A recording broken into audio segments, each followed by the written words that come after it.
Unang huli. Utik niya, no? Unang huli ko.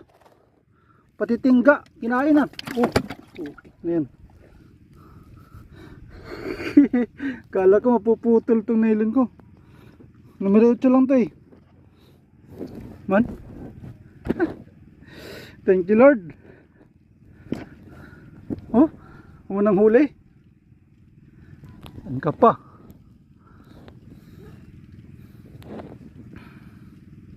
Buti din naputol na ilon ko. Iba naman yan, oh. Yung chinilas ko. Wow, sulit. Thank you Lord. Bahalo yung kutilyo. Nakatayin ko sa ano, oh.